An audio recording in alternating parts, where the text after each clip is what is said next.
Changing minds one thought at a time.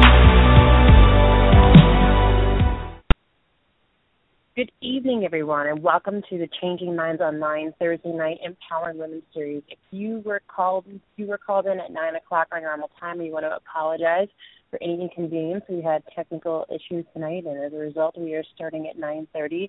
So we are excited. It is going to be an amazing show, isn't it, Akina? Oh, yes. I'm looking forward to learning a lot of different things tonight. So, are you ready to tell them about our guest tonight?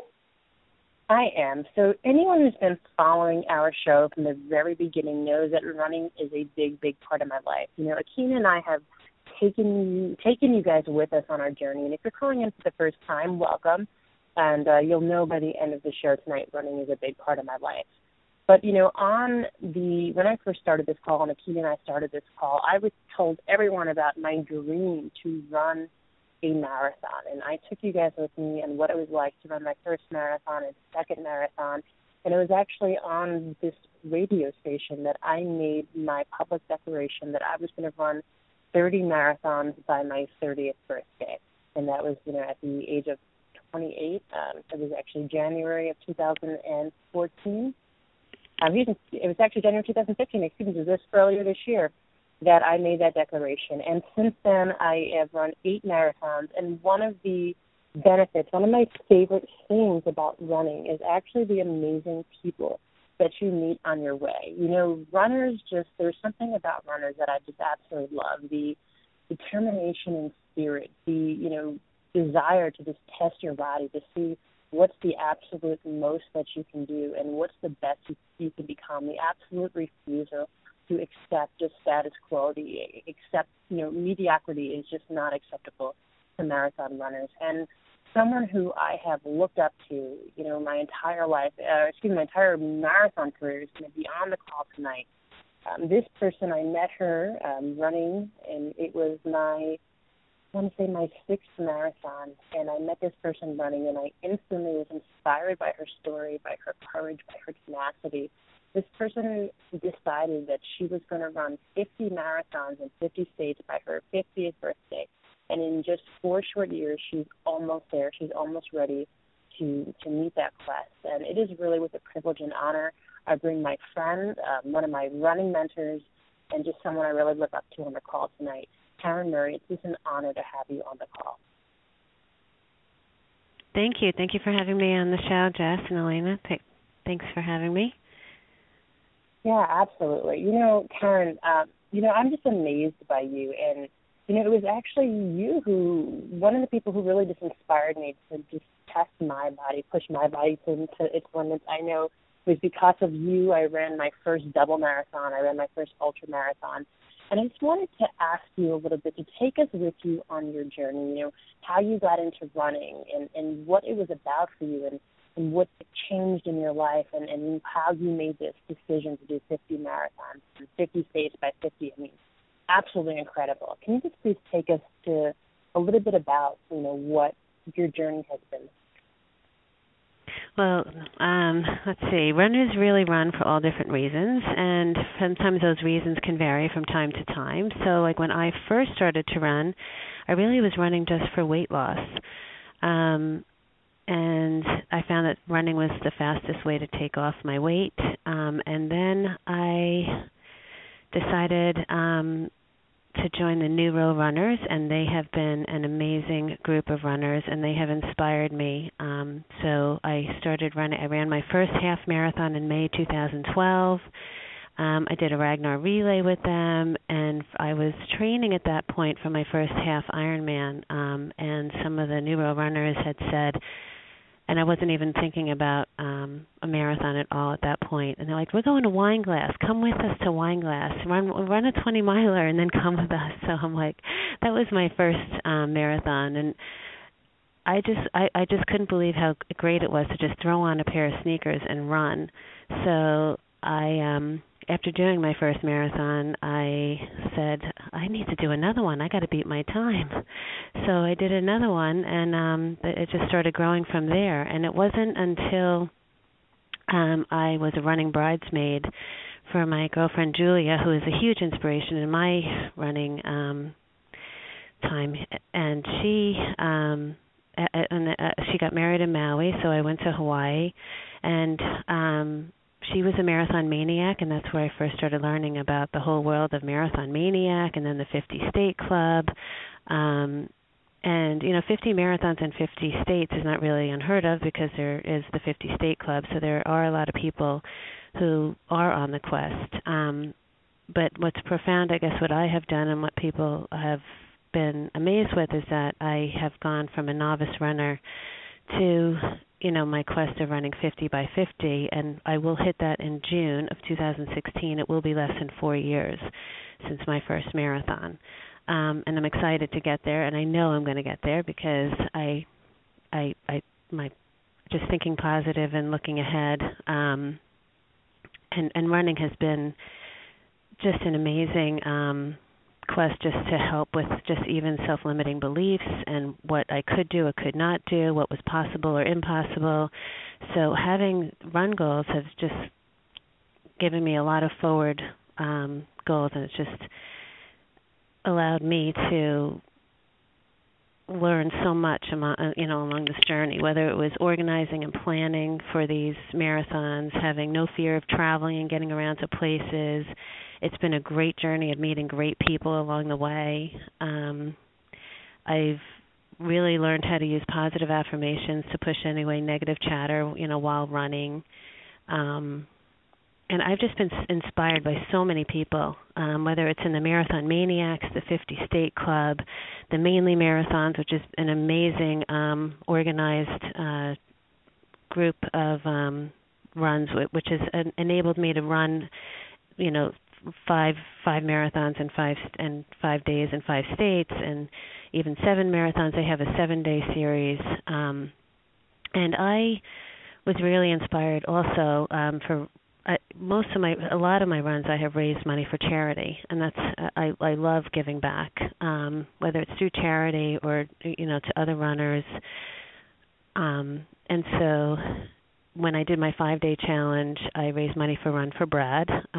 Brad is actually hopefully going to be running soon, but he did have a stroke, and so a lot of his wife Jessica has been a huge intrepid and organizing fundraising for the Burke Rehab Center in White Plains. They have a robotics clinic now due to the fundraising that we have done, and now it's actually going to be rebranded to Train the Brain, and it's going to be really exciting. The first time the Train the Brain is going to be represented is going to be in the New York City Marathon, which I will hopefully be running then as well.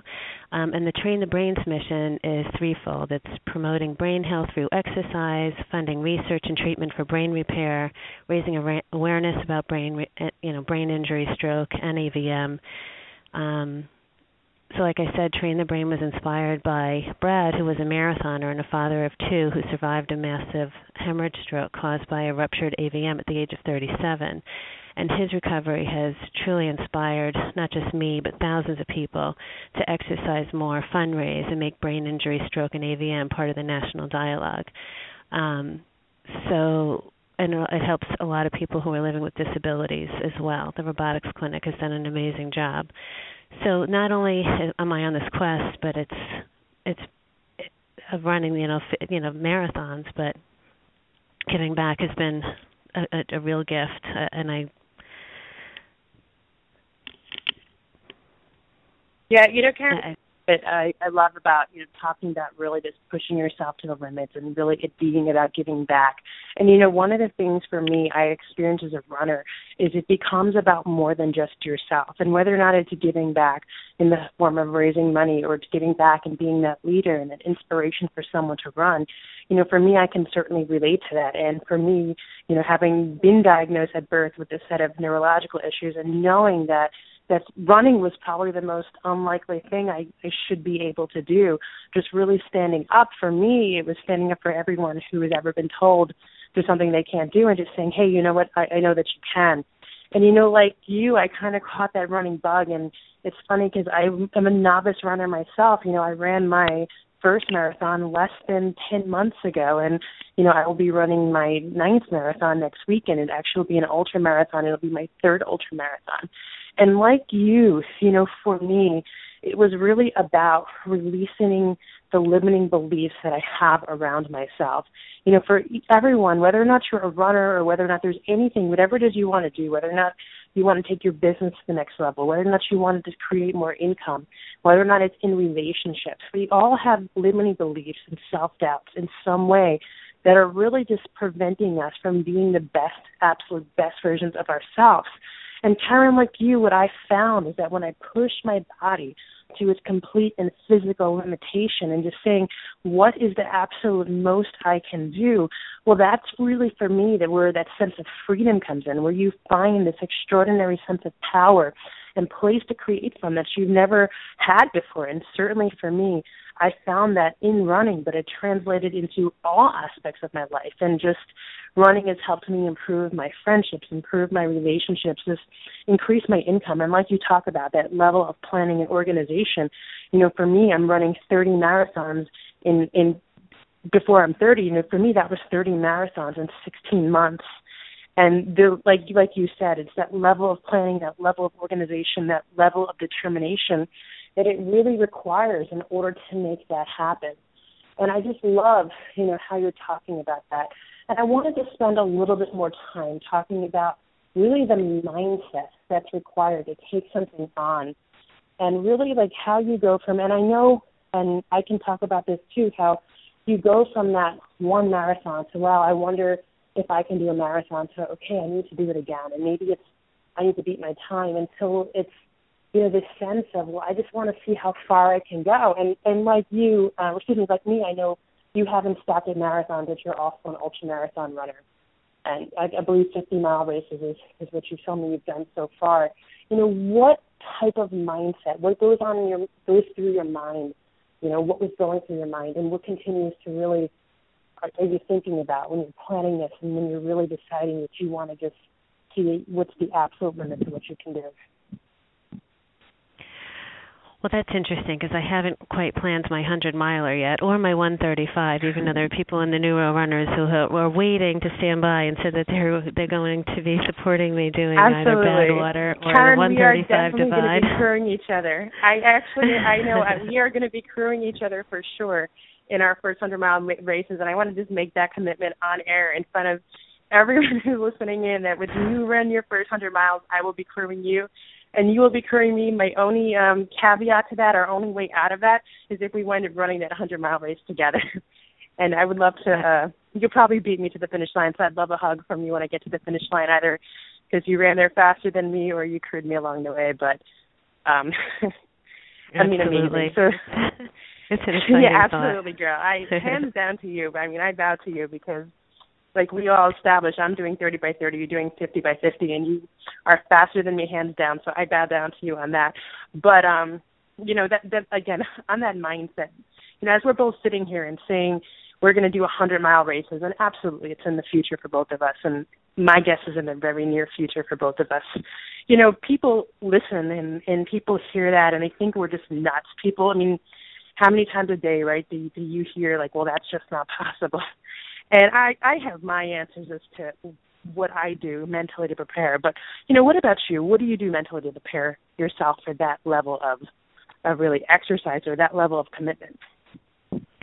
Well, I do tell people running a half marathon or above is really running becomes definitely a mental something that you definitely have to use positive affirmations to push away any negative chatter that's going on.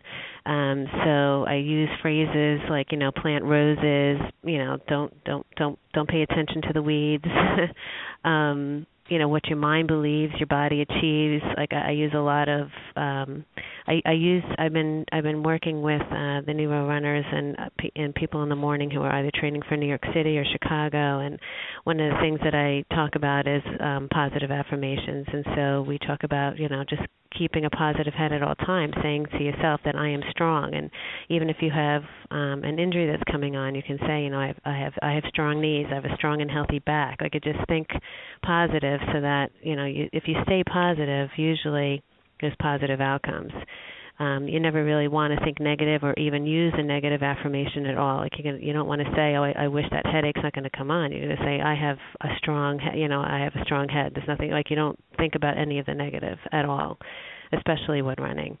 And just by identifying needs and goals, it just gives you strength. I mean, although life is a fast evolving process, I have this goal that I have, and you stick with it. It's a passion.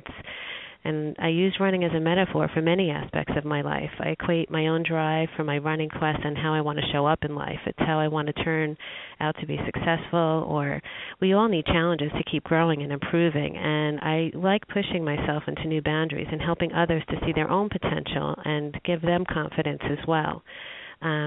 So my principle in life is always to stay positive. I know how blessed that, I am, and to use, even your book that you have put out, and and talk about how grateful you are and the 10 things that you are. I mean, it works if you're grateful. I'm so grateful for the people and the fun experiences I've had while achieving my goals. I love meeting these people, especially runners. You feel the optimism and the enthusiasm of all your fellow runners, and seeing new sights along this journey that I've been on. It's been such a great journey. Yeah, I mean, it's phenomenal. I love how you talk about, just really staying positive and just never, ever really taking in those negative emotions. And certainly, right, when you're running, all sorts of things go through your mind. And there's, the beginning of, this is fun, this is going to be great. And then, especially when you're going more than 20 miles or more than 26 miles, and I know we both have, I believe I've done 40. I believe you've done 50, right, Karen? I'm now up to 59 marathons and 43 states miles complete. Though, right? I'm sorry. I thought that's okay. Yes, I have done 2 50-milers. The first 50-miler was with a group of 5 people in my Neuro Run group, and that was an amazing journey. That was in New Paltz. Actually, when we were running in New Paltz that day, if you looked across the way, a mountain range that was across, that was where we ran. That was where we did. When you see the high peak that was on the top, that's Castle. Yeah, that's Castle Ridge on the top. And we actually ran. That was part of our run. Part of the 50 miles was running all the way up there, and all the way back. I love it. It's just when you're doing something like that, and I can imagine. And I haven't done a really ultra. All my ultras have been flat up until now. But when you're doing a run, and it may not matter. I mean, it could be at mile 1 or mile 2 or mile 4 or 5, and certainly, I mean, I know we both started off that way, where there's this self-talk that goes through your mind saying, "I'm just not going to be able to make it. It hurts too much. It's too far. It's too hot. It's too cold." Right? We've been there. Running with the devil this year, 94 degrees, and just running up. It was, I think, a 22-foot elevation change per 3-mile loop. I mean, just absolute insanity. And just in the 94-degree weather, right, it's too hot. It just hurts too much. You have the blisters and, running. I ran an ultra marathon a few weeks ago where my shoes started to melt and I had blisters on my feet from and you get this self-talk of I can't do it. And that's really where you said those positive affirmations. It's necessary. And you're going to have those thoughts that come through your mind. But, it's about feeling them and letting them pass through you without ever embracing them. And like you said, Karen, and thank you, by the way, for supporting. I mean, you've been one of the biggest supporters when we put our book out. And I think you bought, 10 of them and just passed them out. And thank you so much. But really, those affirmations, those gratitudes, it's what you do daily. I mean, as much as it is preparing physically for a marathon, and yes, when we were conditioned to now just run, but initially we prepared physically to run for the marathon. And we continue, to prepare ourselves, the right nutrition, the right, cross-training, and there's a lot that goes into it. But to me, the most important part is really the mindset. And if you speak to any, elite runners, any ultra-marathon runners, anyone who's really just doing these things, that meditation, affirmations, gratitude, these are all a part of our lives daily, because those thoughts, I'm not going to be able to do this, are going to come when you're running. I mean, and you need to have the mental fortitude to look past them.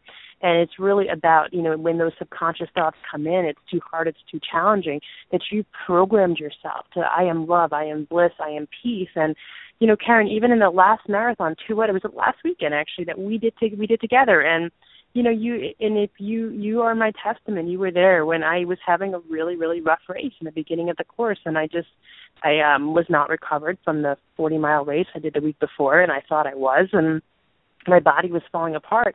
It was actually, I went onto my phone and I put on Affirmations for a Powerful Life from Susan Fry, and I started to listen to that. It was an affirmation, and I put it on repeat, and I started listening to it, and those affirmations began to sink in, and it became bigger and stronger than my limiting beliefs or that idea that I couldn't do it because it hurt too much. I was in too much pain, too hot. So you're going to get to that point.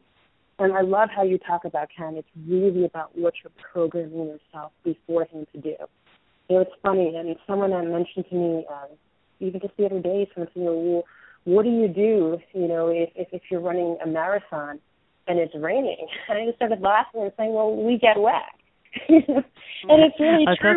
You want to talk about raining? I mean, I was in a storm, in New Hampshire just a couple of weeks ago, and I was doing the New England series. This storm came through so many times, and it was you just keep going.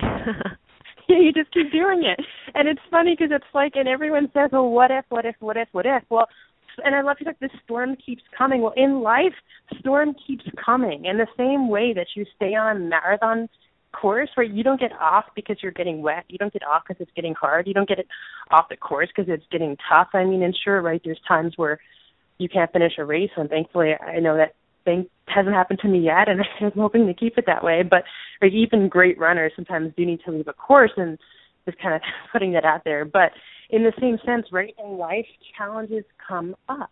And it's really like, are you going to stop, right? Are you going to not go to reach your goals because it's getting hard? Of course not. And that's where I talk about, and I know you talk about too, that analogy between life and running. I mean, it's going to get hard. Storms are going to come. And, my very first ultramarathon, I signed up for Running with the Devil. It was like 90 degrees out, and there was like these massive thunderstorms. I had no idea what I had in store for me. Karen, when they showed us what the course was, I actually thought it was a joke. They had us running up and down the Black Diamond ski course, the ski whatever trails, and there was like no path. So you're like up to your waist in grass, and there was like snakes and big bugs. There was like this big bug that was like 6 inches of. I never ran so fast in my entire life away from this bug. But I mean, I had no idea what I had in store when I signed up for this race, and I did finish, and it's just amazing because really that's what life is. You really don't know what you have in store for you, but it's really about keeping your mind on the prize and just knowing what you want and just going at it with this attitude of like doing whatever it takes to really get there, and knowing that when you have a destination in mind, on the course or off the course, that you do get there. Absolutely, and you also brought to mind that when we were in New Paltz, that was my daughter's first half marathon that they did that day. I'm really proud of them. Yeah, absolutely, it was amazing, right? Both of your daughters were there, and it was just great to see them, and it's always great to see people really just taking on new challenges. We're actually almost towards the end of our call, but if you could share with us for a moment, because I've shared it on the call on various times, and every time I run, usually it's on a Sunday, and usually we have our call on Sunday nights, so I usually talk about it. What was probably the time on the course where you faced the running course, you had your most difficult moment, your most difficult challenge to overcome on the course, and how did you get through it? That's interesting. Let's see, I never really thought about that, but I guess I would say maybe my most difficult was on that 50-miler in New Paltz at mile 28, and at that point it was, more than a marathon, and I remember the people I was running with, they were saying, why don't, you can turn back, you can stop, and I was like, there was no way I was stopping. I knew in my head there was no way. I was going to finish this no matter what. And it's unbelievable how from miles 28 to 38, for 10 miles, I really struggled. But I kept pushing myself. I kept turning things positive. There was some self-doubt that I had at that point, but I could not believe that at mile 38, when I got to what do they call it, the aid station, and my 4 other friends were there, and when I saw them. They had already, at that point, been able to eat and drink, and they were waiting for me there. I couldn't believe they were still waiting for me. But once I got in, I was like, "Let's go. We're ready." I didn't even stop to eat, drink, or anything. And you never know what's going to happen on a run, and that's why in my opinion, you never DNF, which is do not finish. You just keep on going, because I got a second wind, and I finished the 50 miles strong. But that was, I want to say, from miles 28 to 38 were tough. Yeah, I mean, amazing, and I agree with you. It's really, like I said, and I do want to just throw out there, because I know there's a lot of runners who have run much bigger runs than us that have not finished races and just honorably. But you know what? If you can keep going and do it, and it's really, like you said, it's not only about not finishing in a marathon, but it's not finishing in life. And we know that 90% of people who start something actually won't finish it.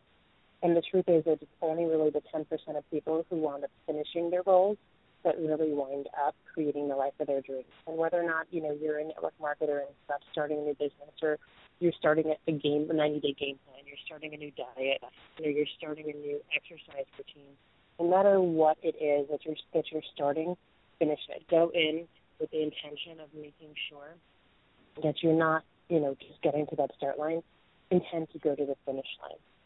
So, exactly. Karen, we have metaphor. to be at the point. Yeah, thank you. And we have to get to the point where we need to close our show. But if there's any advice you can give anyone, and you know what, let's not for the runners tonight, but for anyone who is anything that they want to do, there's something that they've started that they're struggling with, and they're really trying hard. They're at that mile 28, and they're just not sure what to do. It's easy, right? Especially, it's easy to stop. It's easy to quit. It's easy to take one of the, buses back to the start line. For anyone that they've started something, what advice can you give them about finishing that you've learned on a course? Jess, I had a hard time hearing you. I'm sorry about that. So I was asking, is there, for anything that for anyone that, started something really big in their lives, and it may not be pertaining to running, but if someone started something really great in their lives and they're at that point, they're at that mile 28 where it's really, really hard, and it looks really tempting to go back, what would you tell them? Just do not give up. Do not give up, ever. There's no reason. If you have a goal and you're passionate and you're ready to almost finish, do not give up. And again, my mantra is what your mind believes, your body achieves, but that goes for almost everything, just in life itself. I mean, you have enough passion and staying positive and just being thankful and grateful, you're going to get it done. And just know that this is a great life. This is where we are, and this is where, wherever we are in life and wherever we're dealing with. And I personally want to say that I love there's 7 things that I love in life: being a mom to my 3 kids, working for 2 great bosses in a great company, running with my local New Road Runners group, giving back to charity via running, inspiring other people and our other fellow runners, and running races. I mean, does life get any better than that? Well, I would agree. Anyone like us who's taken on as many runs in such a short period of time, we are certainly in agreement that running races is one of the most exhilarating and freeing things I think a person can possibly do. But we're right at that point where we have to close our call out. Akina, is there anything you want to add before we close down tonight? I know that we spend most of the time talking about running. Is there anything you want to add before we close? Oh, I would definitely want to thank you, Karen, for being on the show. I've definitely learned a lot. And if you have resonated with anything Karen has said tonight, you can definitely check out our show on changingmindsonline.com. We're also on iTunes, Stitcher, Tuned In, and, of course, YouTube. Yeah, and if anyone is interested in the 90-day affirmation gratitude journal that Karen is talking about, then you can actually just go. It's actually right now, it is on our Facebook page, and connect with us on Facebook and let us know what you thought of the show. Changing Minds Online, it is actually right there. We just posted it. Check it out right on our Facebook page, and, of course, you can get it on Amazon. That's just the 90-day affirmation and gratitude journal by my Jessica likewise and Dr. Kina Finch. You can search for it right on Amazon or get it right off our page. So on that note, Karen, thank you so much. It's always a pleasure. I love to talk to you about running. We can go on and on for hours, but thank you very much. Close our show down now. Yeah, thank you for being on our show. Run safe, run strong, and run happy. Absolutely, I will. And everyone else too who's running this. And if you're not running, if you've never ran before, go run. Even if it's a mile, it's amazing. It'll change your life. But on that note, thank you everyone who's called in tonight, especially everyone who was patient with us and at the time change. And thank you again for that. So God bless. Make it a really powerful week. And I just hope everyone who listened in tonight just adds at least one more mile on to whatever they were going to do this week. Have a great night, everyone. Good night, everyone.